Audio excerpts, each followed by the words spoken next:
I'm not sure how global it is, but Ferrero is a prominent brand in Europe and they make some very interesting chocolates. They literally engineer them to perfection.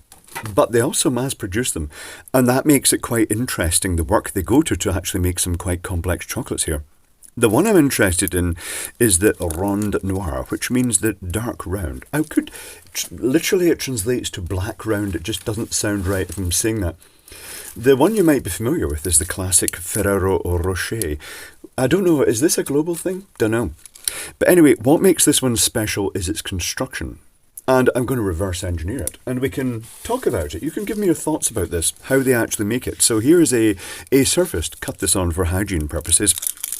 And I'm going to unwrap this. It's got different wrapping from the other ones. And initially, you can see it's got these interesting little pellets on it. Crispy pellets. But I digress and eat chocolate. Let's cut the chocolate in half by taking a sharp knife and slicing down centrally through it. Then I shall take a photo of this and we can explore the construction of it and work out how it's made. One moment, please. Okay, I've done my best to reverse engineer this, but let's explore. So let's zoom down onto an image of the chocolate up close. So what we have at the very core of it is, presumably this is the Rondnoir. It's a dark chocolate ball coated in a crisp sugar shell. What we'd call chocolate Smarties in the UK, but that doesn't translate too well to America where it's a fruit sweet instead. So that would be the closest, I think, in American terms to being a chocolate M&M. But it's a sphere coated in the crisp sugar shell. That is then placed into a wafer shell that is in two parts. We've got the lower base here and then the cup that goes over the top. Well, this would probably be the cup and that would be the cap. And that is filled with what I would presume is a ganache. Fondant, it's not a fondant would be sugar. A ganache is a emulsion of chocolate to form a paste. And that's what this appears to be. So they've filled both these with that, and then they've placed the chocolate ball in, and then they've closed this top cap down onto that. And if you cut it in a different direction, it kind of shows a gap here that shows they've just left enough room for it to squish out without actually damaging the shell or squirting out the sides. Complex. The wafer shell then, but the whole thing, then presumably goes through what I would have thought would be a chocolate curtain, whereby it coats the entire outside in chocolate, but then it covers it in all these little pellets, which appear to be made of the same wafer material. And here's the odd bit, because if it went under another curtain to coat them, then surely there'd be voids underneath where the chocolate hadn't rolled in. But it makes me wonder, is this fully submerged? But that would catch air bubbles. That's complex, unless it's a very, very wet chocolate that is poured, a very liquid chocolate. But once they've done that, it then gets this sort of top put on, this sort of blob of dark chocolate put on top, then a drizzle of the milk chocolate because, well, Ferrero's engineers are showboating by just layering on all the additions. One thing that comes to mind, I'll show you before I go there. I shall show you a sketch I did that I think may be how it's done. No guarantee it's how it's done. Here's the top wafer shell, the cap. There's the ganache filling. Here's the bottom cup with the ganache, and there is the chocolate ball with the sugar shell. That is pushed down onto that.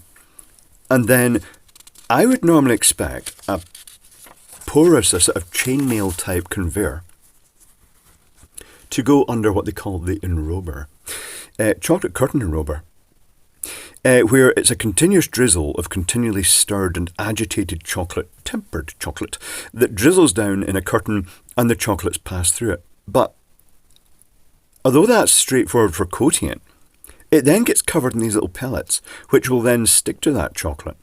But then it presumably has to cool the whole lot and then coat it again. But if it went under this again, it would catch little air pockets under these pellets of stuff. So I don't know if it actually submerges the whole thing. And if you look at the other chocolates in the range, and I can zoom down in this, I can bring it up to here, focus on that, and zoom in. If you look at the classic Ferrero Rocher, It has the same wafer construction, although it's round, and the nut, it's covered in nut. And the only way they can get a seriously accurate coverage of nut like that must be to put a layer of chocolate on, coat it in the nut. Am I going to break a bit off? And then coat it in chocolate again once the nut is coated in the surface. And you can see the nut does extend right through to the inside. This one has a hazelnut in the middle of the ganache. The other one in the range here, in the same box, is the Raffaello. And it's got an almond in the middle, the white chocolate ganache, and then they've got basically desiccated coconut, but they must have put a thin layer of chocolate on again, dusted that, but it's hard on the outside, as if they've then coated it in chocolate again. Hard to say. Very hard to say. I don't know if they have coated it over. Maybe this is just the raw, sugary, desiccated coconut on the outside. It does feel like it. But complex. It makes me wonder. I don't think they'd be too keen on people actually coming into the factory and looking at their processes. But it does show that it's a complicated process. A lot of engineering goes on, and ultimately these are mass-produced. So they're churning them out by the thousand. There literally is right now, there's a machine somewhere in the world just banging thousands of these out very quickly. But there we have it, the Rondnoir, what I believe to be one of the most complex multi-layered chocolates that is mass-produced. It's very nice. So kudos to the Ferrero engineers. They're doing a great job. They truly know how to make quite complex chocolates and have you pondering how they do it. I'm guessing that the engineers will probably reverse engineer these with their teeth when they eat them. People will just stuff them in their mouth, and other people will actually just bite them into all the different layers. That's what I do. Maybe that's just me though. But there we have it. Ferrero Rondnoir, a very complicated chocolate.